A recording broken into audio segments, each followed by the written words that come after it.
Welcome to the Probate Podcast, where we talk about all the things you didn't know you need to know about probate.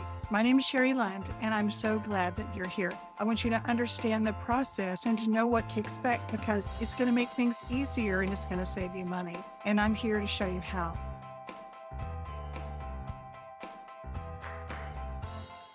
Hey there, this is Sherry Lund with the Probate Podcast, sponsored by Willowwood Solutions. That's a company that I created to help families in process as they're moving into this end of life season. And I'm so glad you're here today. My guest is Tiffany Carroll, and she's a social worker at a hospice company here in the greater Houston area. Tiffany, thank you so much for joining me. Yes, ma'am. Thank you so much for having me. So Tiffany Carroll has a passion for helping people in hospice. She's been working with patients and their families in hospice for nearly 5 years. She's always been a person that wants to help people in need. Now she's providing patients and their families with emotional support through this end-of-life process that includes hospice, but she's also a guidance and an educator through guidance and education. Patients and families in hospice have a variety of needs that can crop up. Knowing others in the community is a big part of what Tiffany does, so she can refer other people to the families depending on what their needs are. She sees her role as a hospice social worker as an honor and a privilege as she supports those that are in her care. Tiffany, again, thank you for joining us and thank you for sharing that little bit about yourself. We're going to drill down a little bit more and talk to you about Tiffany, the person. So if I said, Tiffany, who are you as a person outside of social work, outside of the labels of grandma, mom, wife? Who are you as a person? I would say first and foremost, I'm a godly woman. I love my God. I lean towards God. He is what guides me and has blessed me. That's first and foremost for me as a person. When you ask me like outside of family, grandmother, social worker, and things like that, it's just really hard because those are what parts that do make me who I am. I'm a hard worker. I love people. I love to help. I've always been a helper by nature. I've always been that friend that would listen, that would be there night or day. You know, I always kind of had a passion for wanting to, in the back of my mind as a kid, when I was thinking, what do I want to be when I grow up? A counselor always kind of came to me and kind of led me there as a young child of a dysfunctional family, divorce and alcoholism in the family and things and such that I had counselors, school counselors that would come and visit with me and provide me a lot of support. And it was really, really nice to have that support and to have someone to listen to me and to not feel judged. You know, I remember telling her I wanted to be just like her when I got grown. But did I think it was a possibility? You know, being from a small town, mom and dad, you know, they had jobs working in the grocery store, waitressing, things like that. To be where I'm at today, I really couldn't imagine what that would be until now. But I just say I'm a big person with a big heart. I love everyone. And if I can help someone, that's what I want to do. If I can take a relief or a stress off someone, that's huge for me. Just even one simple thing. So that's what I would say I am. I'm a helper. And I also like to encourage people and lift people up Yeah. when they're in the time of need. Yeah. And when you've experienced that yourself, you know what it feels like before they helped you, and you know the relief that you felt afterwards. And that's what you're trying to replicate in that giving that you're doing every day. Yes, ma'am. Can you talk a little bit about what's involved in becoming a licensed social worker? There's the educational piece of it, but then you mentioned a couple times in your bio that there's licensing to acquire, and then you can begin to practice. So can you talk a little bit about that? Yes, ma'am. I sure can. Of course, you just stated there's definitely college. You can become a social worker at a bachelor degree level, and you can get your license at an LBSW, which is separate from your degree. Once you get a degree, and then you can qualify to take an exam, and you would register that through the state. And once you have gotten your license, you pass the exam, then you are considered at that time a social worker. If you carry a license, then you're just a social worker with a degree. You just have a degree, excuse me. You have a degree in social work. You're Got not a it. social worker without the license. Got it. Yes, you spend a lot of years in college. There's a lot to become a social worker just with the degree itself. I wish that we could just graduate with all that work and not have to worry about state licensure because it brings a lot of anxiety to people to take that exam or to take an exam, period. And they're not easy. It costs money for these Right. exams to Right. take on. So that puts a lot of stress and pressure. Right now, I'm currently in that situation. I am a licensed master in social work, but I've done my supervision for my clinical. I now have to register for the test and I have to pay all those fees to become a licensed clinical social worker. So I am right there, what I'm talking about. And it does bring a great deal of anxiety.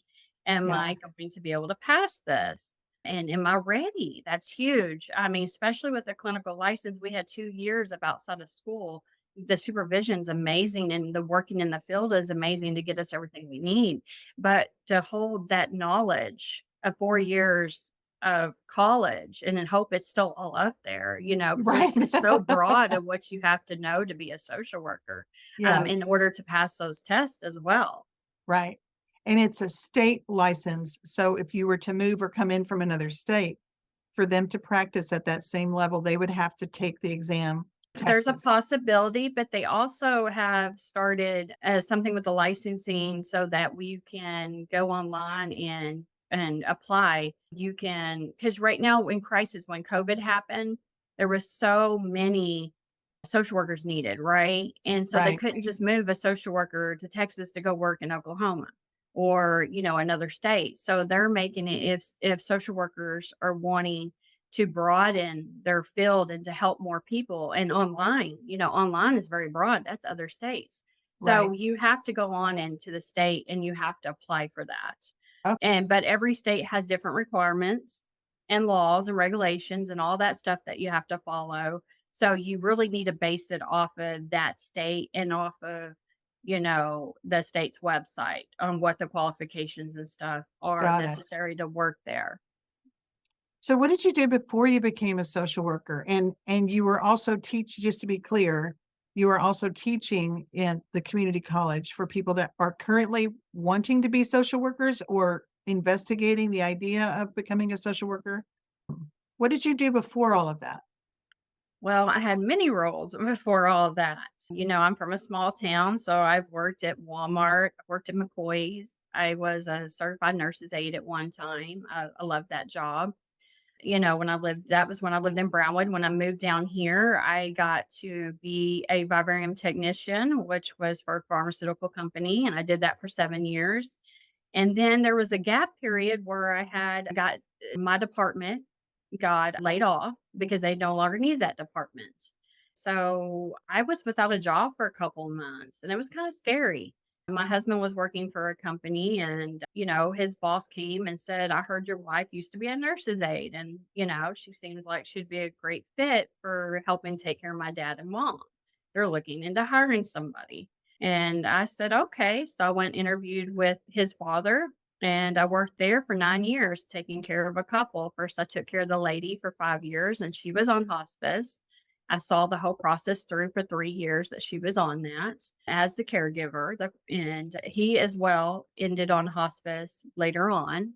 And I was with him. So it was a big blessing how that all fell together for me to have that opportunity to take care of those people. I would like to say that the gentleman I was talking about, that hired me to do that, he saw a lot in me. He was like, "You're very intelligent. You're so sweet. You have helped us so much. You could really help, further help people. I would really think you would be really well if you just go to college and pick something you're interested in." At that time, I thought it might be nursing, kind of leaning towards more nursing than social work. But I just didn't think I was capable, smart enough to do it. But he just kept on and encouraging, you should just give it a try. So I went and said, I'll just go take the test and see where I'm at and, whether I can go to college, There you and I did go. that step. And then, whoa, I did fairly well. Okay, well, I'm just going to do a semester of school, right? So I did a semester and hey, okay, I did well that semester. And that's just how I kind of took it day by day, semester by semester. And I only focused on one thing at a time because if I had thoughts that today I would be a licensed master of social work and I'd have a master's degree and all that, I would probably run the other way. There Yeah. would be no way I could Too take much. that Mhm. amount of stress and to think of how many years of schooling that would take.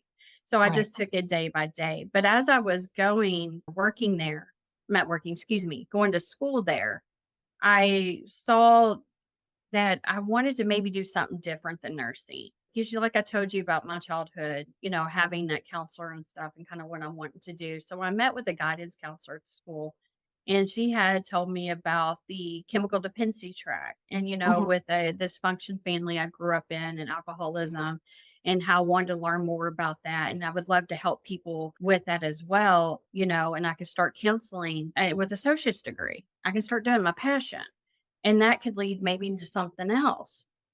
So that's when I tracks from nursing to more of a social work type field. After I did that and switched over, this person I've been talking about just continued to pat me on the back and was so proud of me and So you were became a still very working you were working for them the whole time while I you were was also the going whole to time while I school? was going to school. Wow. And he also paid for my education. If it wasn't for him, I wouldn't be here today. That was part of he asked me. Once he got me convinced that I could do it, he was like, I could give you a raise every year or I could help you go to school.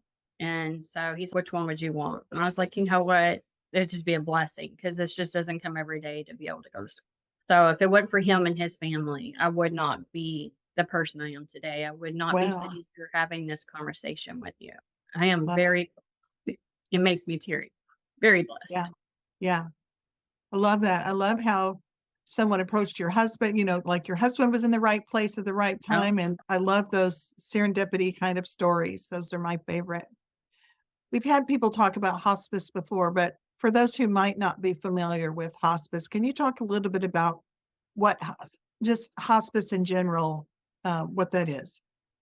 so hospice is something that it comes at end of life, and what that means is it usually takes a doctor to have a diagnosis of a prognosis of a patient to say they have 6 months or less to live. Now, that does not mean I stress this to my families, that does not mean somebody's gonna pass away in 6 months. That Right. means they have a high probability with what they have for their illness that it could happen. So that's something that the doctors look in. Some of our patients I've had on for 3 years, 2 to 3 years. Of course, they have to qualify in order, have a decline and stuff like that. They can't be doing well. They'll end up graduating off hospice, which isn't a bad thing, right? That's Right. not a bad Right. thing at all. So there's definitely qualifications for that. Hospice is so much to me when a patient needs hospice, I feel like it gives them such a quality of life. And I've seen it over and over and time again. I've had patients that very frail when they come on service and the families are stressed. They don't know which way to go. They just need the help and support. And once they get on hospice, then they get the support of a nurse coming to them. There's no more going to the hospital. A nurse is coming to them to provide loving care in the home. And they get that nurse once, 2 times, 3 times a week, depending on the need of the patient. And they get that support from the nurse. That's huge. And they have a doctor in the background that's working with that nurse and helping and guide. And so with that, they also have a social worker like me who kind of comes in and provides that emotional support. There is so much emotional support needed, not only for the patient, but for the patient's family. Along with that, we're a book of information, we're a lot of resources. There's so many ways to help different families. And how I do that is when I go in there, I kind of paint a picture for them. I kind of just say a list of things that I've helped other families with. And it kind of gets them thinking, either, oh, you know what? That's a good question. I could ask you about that. Or I didn't realize you helped with that, Yeah. and we're actually been talking about that. And it was actually yesterday with the family that when I did that, there were several, it guided them for so many more questions and it answered so many of their questions. And they felt so much better after I left. Right. And so so you got the emotional support, right? For the social worker. Then you also got a chaplain, and that chaplain doesn't have to be, it is spiritual, right? But not all our patients are spiritual. not all of them have a Christian background. Some are atheists and things like that. So a lot of times they'll have the chaplain come in and they'll realize, you know what? This is just somebody coming in to love on me and to say, how are you doing? And that really care for me as a person.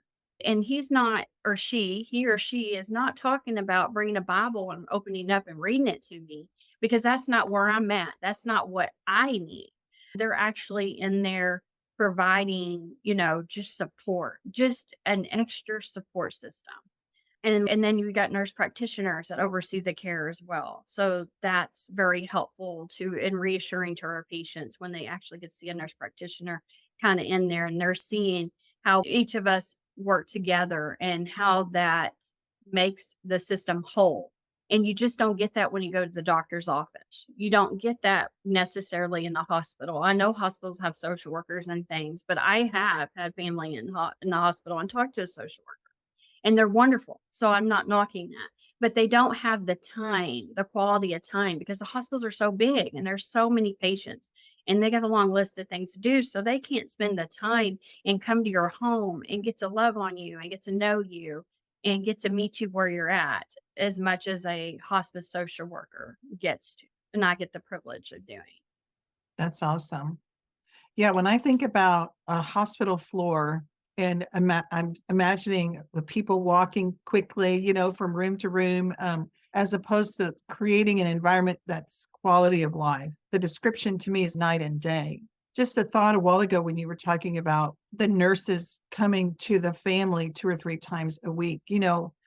I'm assuming anybody listening that would be interested in social working or hospice care is familiar with someone who's very sick, who may have issues getting in and out of a car or getting dressed to be able to sit in a car and then get out of the car and make their way into wherever the office is. I mean, it's a lot. It So is. just to have the nurse come to them and they can be in their pajamas and they can be in bed or they can make their way to the couch. But wow, what a difference. It really, really is. Yeah. It makes a tremendous difference. It also depends Patient on and when for the family. exactly. It's not just Because for one or the other. And it takes a big stress and relief. As like I was saying, I mean, I'm only speaking of yesterday, it's just fresh in my mind. I met with a family who was very, very overwhelmed. She just moved mom and dad nearby and had so many questions and everything and didn't quite know about hospice and how they could help until she went and visited her family doctor and he referred them to us and we got in there and I just did not realize the amount of support that we would have. I have the nurse coming in here answering my medical questions, letting me know, how dad or mom's doing. They let me know these things, and then here you're coming in, and I'm needing these resources, and I'm needing the support because I'm feeling overwhelmed, and I don't feel like this is it's always a safe place to talk to someone or about these things. But here you're coming in here, and you're really listening to us, and you're helping with resources, and you're helping us to. There's these solutions that I didn't think just last week were possible. They got referrals from their neighbor later on about hospice and how it had really helped them.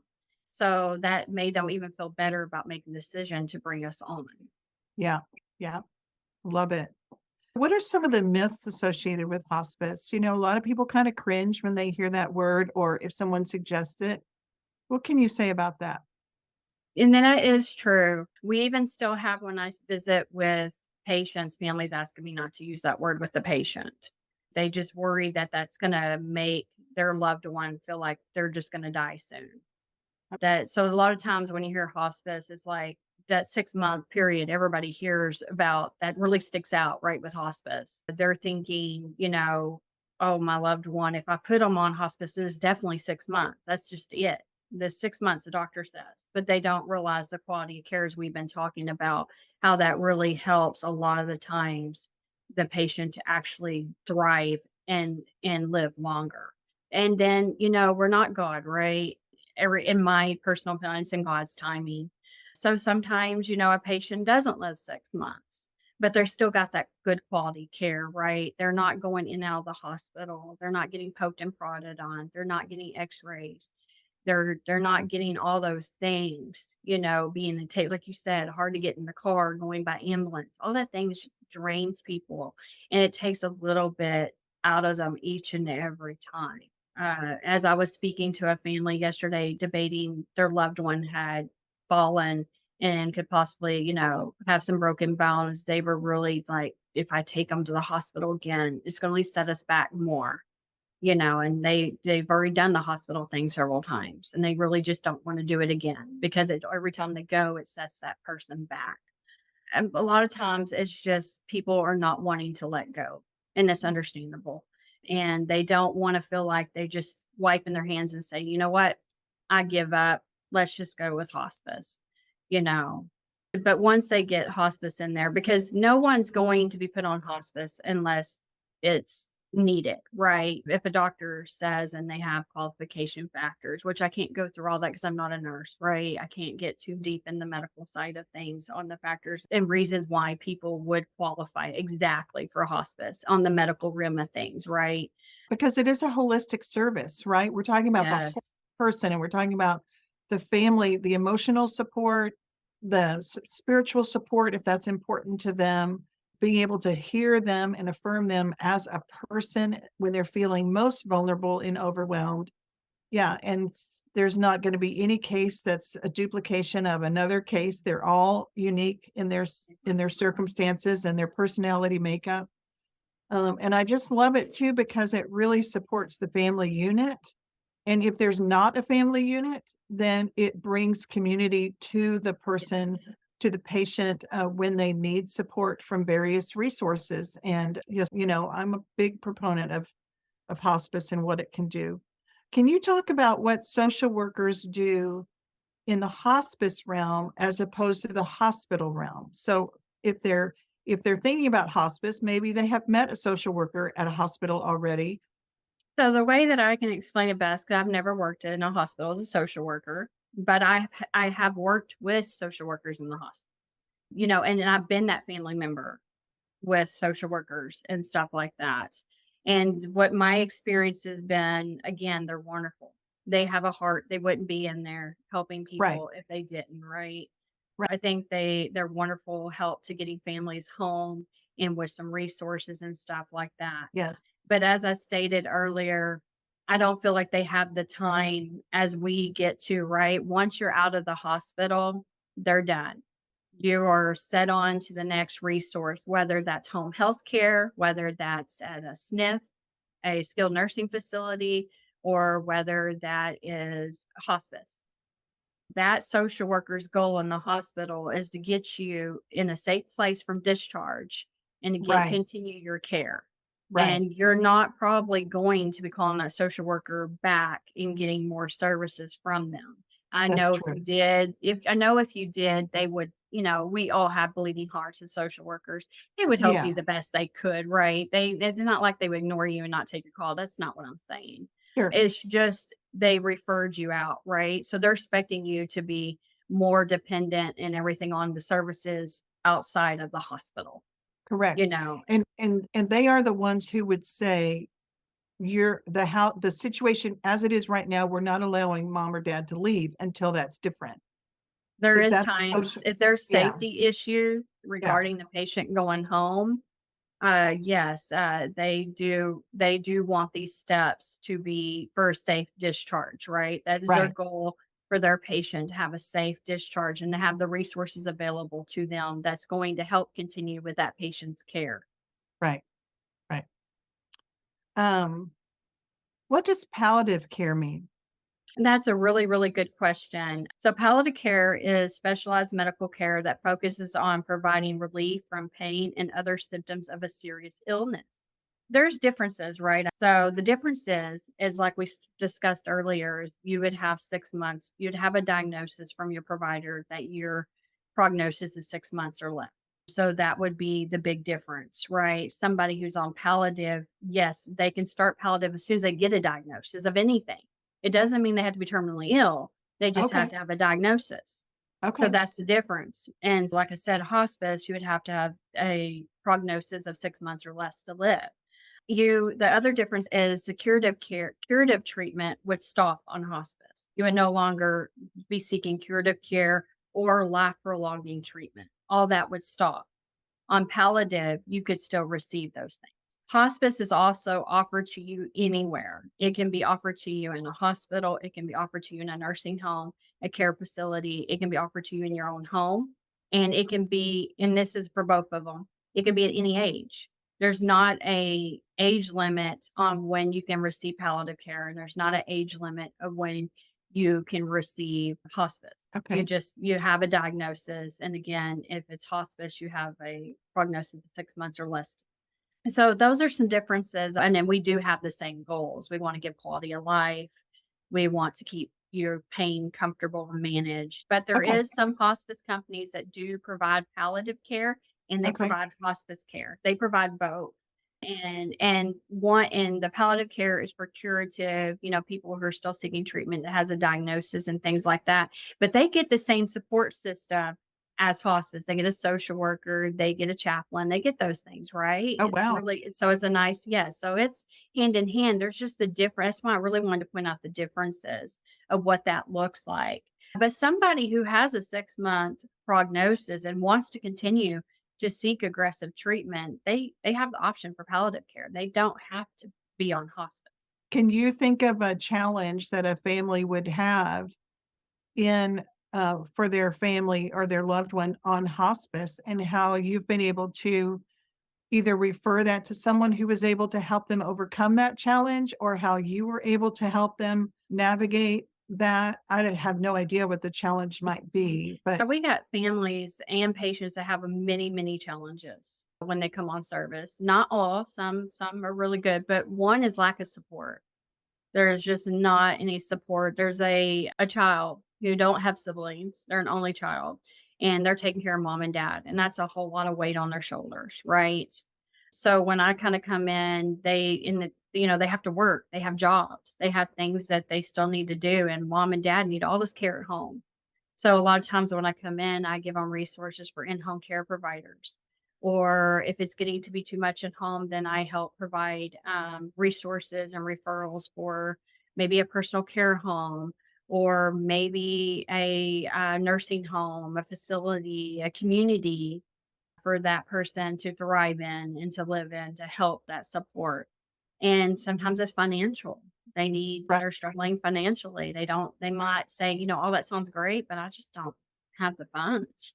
Then part of my job is to hook them up with people, including myself, and get on maybe they qualify for Medicaid to get some extra help there and some services they provide. So then I'll connect them with someone there. Maybe they need food stamps. Maybe they're, because they've taken off so much time from work, they're with mom and dad that they haven't been able to bring in a whole lot of income right now. And when you're on FMLA, which is Family Medical Leave Act, a lot of my families are on that and they're using almost all that up, but they're not making any income. They're not, all that says is that they're going to hold their job for them. That doesn't say they're going to pay them, right? So they're behind on their bills. So I'm going to come help provide resources and connections within the community to help them with those things. Sometimes just getting in-home care provider, if they can afford those things, is a big help because, it sometimes takes somebody coming in and from the outside and kind of looking at the whole picture and kind of saying, you know what, it's okay. You need help and it's Mhm. okay. And it's Mm. okay for you to get that so you can have that rest. Because what people don't realize is when they're taking care of somebody else, it's taking a lot off of them. I mean, they're tired, they're stressed, it's wearing them down. They're irritable. I mean, all the feelings and emotions we have as humans. So there's just so many ways that we kind of go in there as social workers and help kind of sit down with them and paint a better picture of how we can help better their situation and support them through this. And so many things are outside of our control. The fact that they are even in this situation to begin with is difficult, and then they don't want their parent or their spouse, whoever the patient is, to feel like a burden. They don't want to put that on Yeah. them, so they take more on themselves. How do you approach seniors that don't want to talk about where they're at, their end of life season? What I do is the first thing I try to, especially with my patients, I build rapport with them. I want to build that rapport with my families as well. The first thing that you need to, for them to feel is that you really care. They don't need a person just coming in there and telling them what to do and how things should be. That it should never be that way, because you're in there because you care. You're in Right. there because you want to meet them where they're at. And if they're not ready to have those conversations, I bring them up. Like, for example, when I told you I paint a picture for my patients and families on all my services I help with. So one thing I do want to leave, even on my first visit, is that I help with end of life, when we get to that point. And that's how I put it to them. I bring up that I help with funeral and I help with, these kind of things, answering these questions and referrals and things and such like that. So that sometimes will just get them in the thought, okay, they put me with that box when the time gets closer, and it makes it a little more Right. comfortable for me to bring that topic up again if a Yeah. patient is having a decline. But it's never forced on anyone to have that conversation. When I'm with my families, because a lot of times families don't want to speak in front of their loved one about death and dying. And I just really encourage them to talk about it with their loved one, especially while their loved one is coherent and can say their wishes. Yeah. I really wish our families would talk about these things way before hospice. I've seen so many times that this conversations are not had within families, and we're at end of life and we're in denial about the patient's progression. And then nurses trying to go in there and educate, this person doesn't have much longer, please utilize our social worker, please utilize us and let us help and support you. And then a lot of times I get from families is, I just don't know. We never talked about this. This wasn't something we wanted to bring up. But now that I see that mom, dad, my spouse is in the situation, I really wish I had these conversations. And a lot of Yeah. times families realize if they do utilize my services and help and talk about these things, that they can plan ahead. And if you can pre-plan, that's wonderful. You can make those decisions so your children and loved ones don't have to make those decisions for you. You have all your boxes checked. I had one lady that had everything down to the dime for her family. And I'm meaning she had her furniture given away.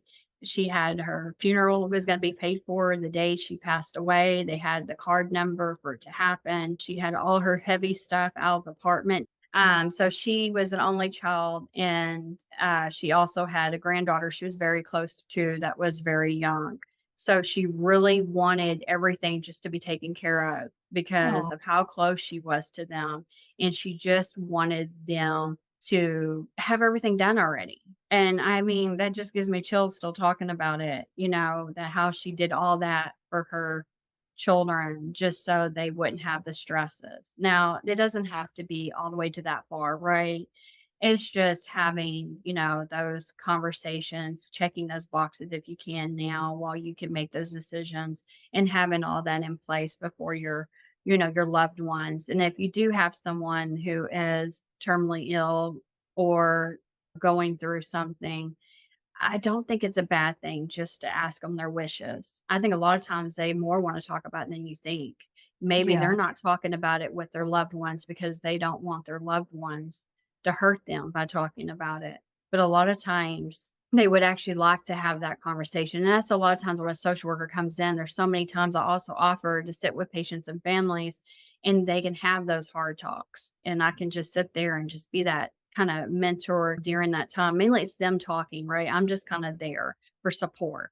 It's hard, but it's also sweet, and you feel more connected to your person in that moment. You have a connection that you've taken advantage of that opportunity, and then once they're gone, you lose the option to know what they wanted, but you also miss the opportunity to connect with them in that way. It's okay to admit that this is a hard conversation, but it's an important one, and so sometimes just acknowledging the fact that, we need to talk about some hard things, but it's important that I know what you want so that I can carry that out. I can't read minds. And Exactly. And it keeps the family from second guessing yeah, themselves in the end. Did I really do that right? Would dad be or yeah, mom or spouse be okay that we did cremation? That's a big one. yeah. What was their feelings about that? Another thing that families run into is cremation is so much cheaper than direct burial. That's a financial is huge. So a lot of times if you can get a social worker in there with you, they can really break it down to different places that we have utilized with our other patients and families, and we know the pricing could be a lot less. Not always, but sometimes. And that helps families to take that burden off because they always have a typical number in their head, or maybe they only talk to one funeral home and they said $10,000 or more, and they're like, that just overwhelmed them. They're done looking or searching. And then a social worker kind of comes in there and says, I know these 3 or 4 places, and here, look at this website. This shows what they charge. And they're like, oh my goodness, that's $7,000 or $8,000 less than what I was told before. I didn't Right. think it could be that reasonable.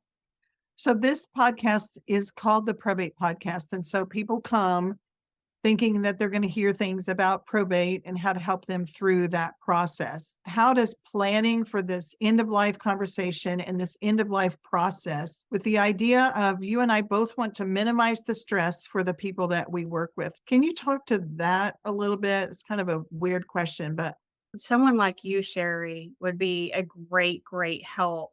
I would definitely involve someone who understands real estate, someone who understands what that end of life process, that steps kind of outside the rim of hospice, right? So I would do a referral, and I do have an idea with the process, and I do give a list to my patients and families, or of things to check off the boxes once one passes.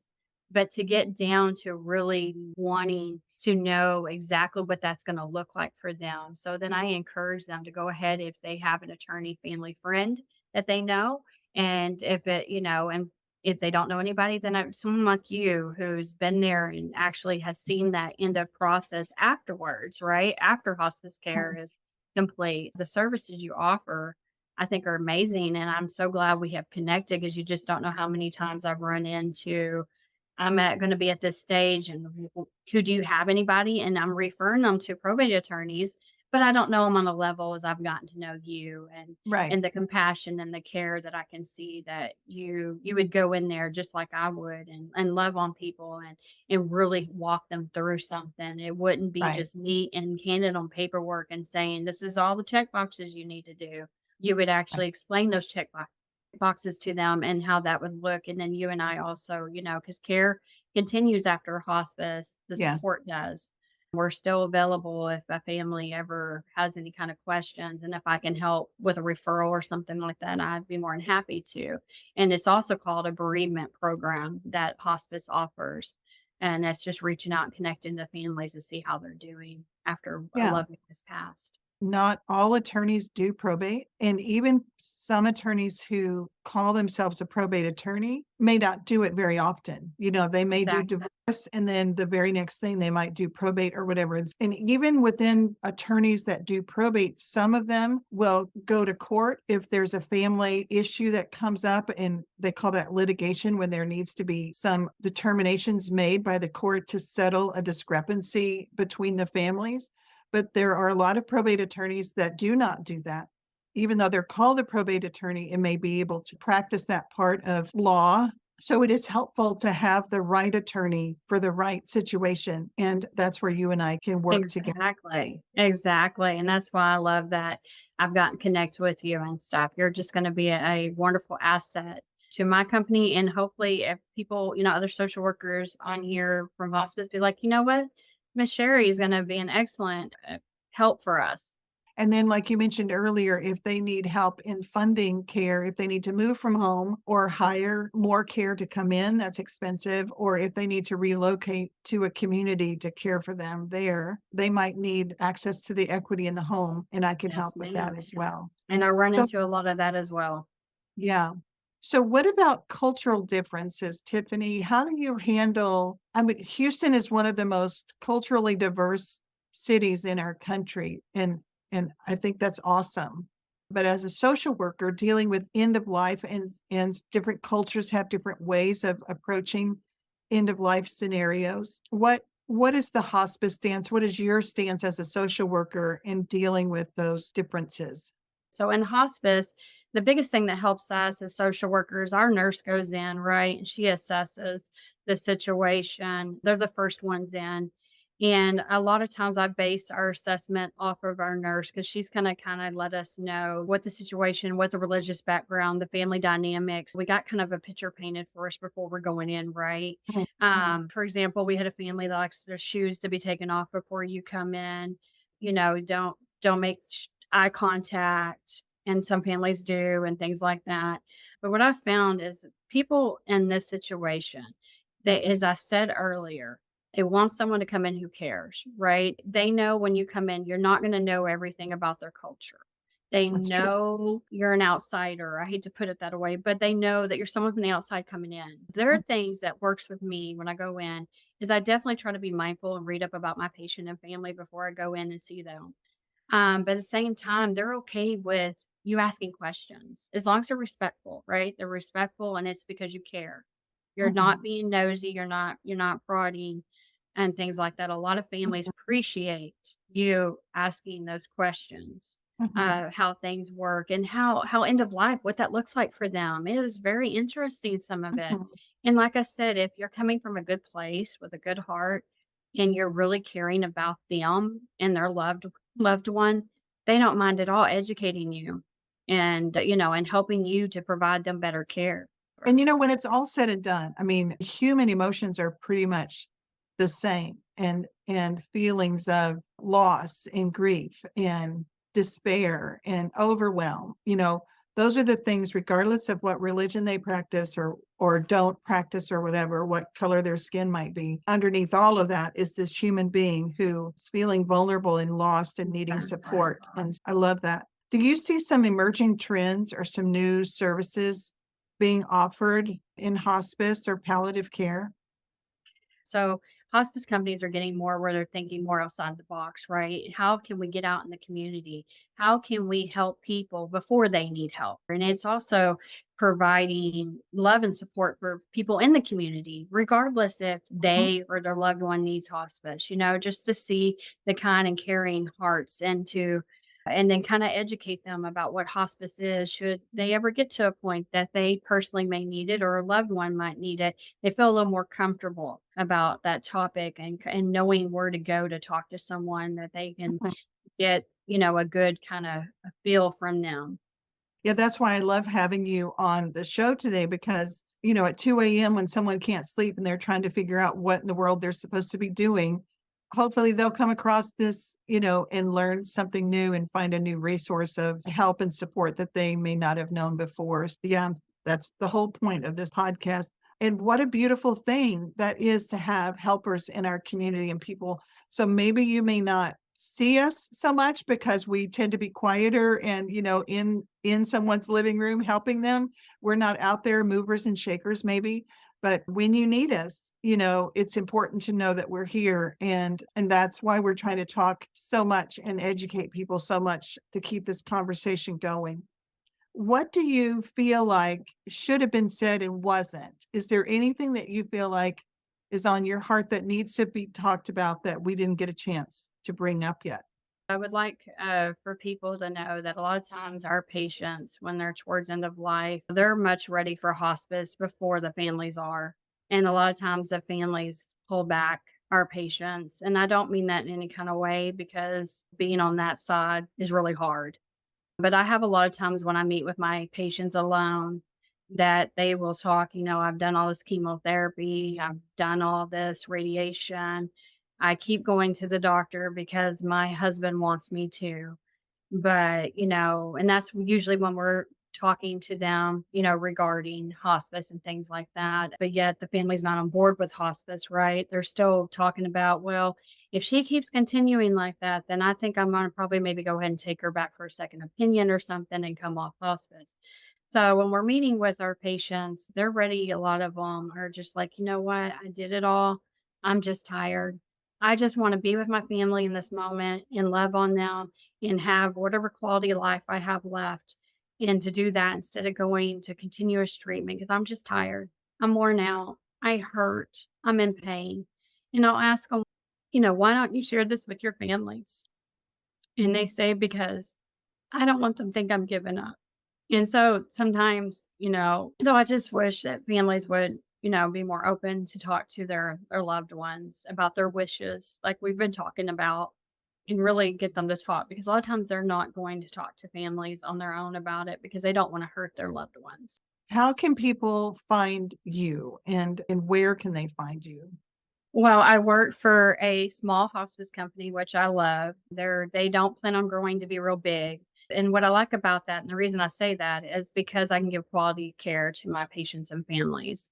A lot of hospice companies are really, really big, huge, and you start to lose, what you need to do for that family or the time that they actually need because you have so much patients you still got to go out there and see.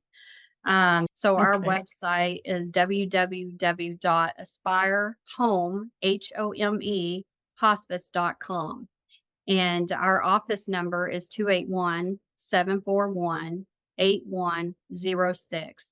And they can contact that number if they have any questions, just maybe just wanting to know if they qualify or if their loved one qualifies, or maybe just wants to just ask questions. Our team, everybody on the team, including myself, are happy just to answer questions. You don't have to sign up to get help with from us.